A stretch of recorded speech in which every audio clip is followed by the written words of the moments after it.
Hey everybody, how you doing today? Ron Majette here. This is day 53 out of 90 straight videos I'm putting up for you.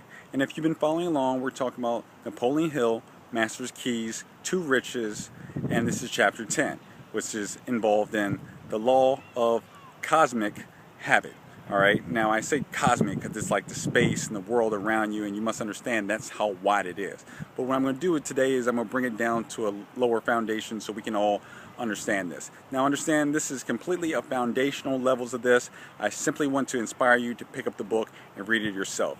And if you notice the 17 principles in this chapter, since you've been following along, that if you have any questions about those 17 principles, definitely go to my blog, Journeys to Growth, and realize Napoleon Hill, the laws of success, goes down those 17 principles. And I pretty much sum it up to you somewhere between 2 to 5 minutes on each particular one, in case you have any questions. But if you do like to endeavor in this type of thought process, definitely contact me, because I would love to get a group of individuals who are thinking around these long lines.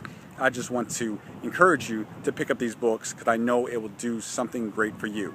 And regardless of where you are in your status of life, it's always going to be something great for you. The quote of, as when the student is ready, the teacher will appear. So this is one of those books that you can read numerous of times, and whenever you are during your journeys of growth, you'll be able to understand this is quality information at any point in time, and you should definitely read it more than once. So in today's topic, the law of cosmic habit, is basically, I'll show you a negative side and a positive side, and then you can definitely relate it to yourself. So on the first side, we'll speak as a child. You might have delinquent friends, or maybe you know of delinquent friends when you were an infant, and maybe they, or a small young child, and they were into graffiti. They were painting on stuff. They were spray painting on things, and you might have thought, you know what?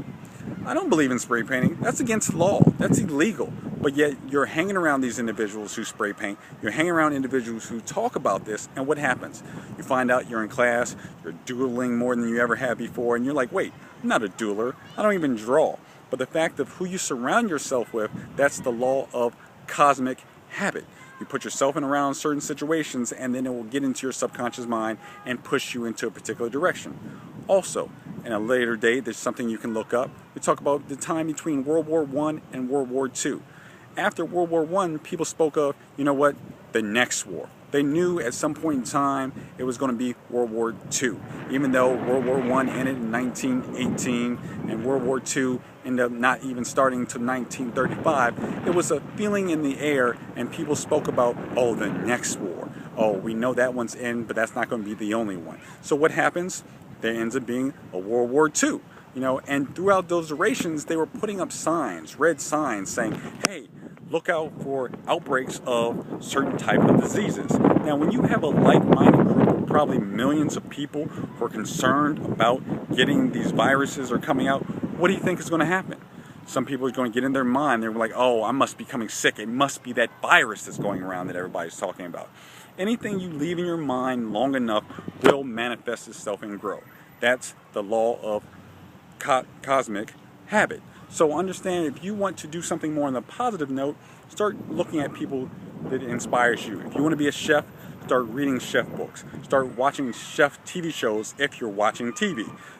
Whatever you're trying to endeavor with, put yourself in that type of situation, and that's what's going to come about of it. For myself, this is my second time or third time doing this video. Why? Because the first time I did it, I had the dates wrong between the First World War and the Second World War. And the person in my mastermind group, my lady in my back office, said, you know what?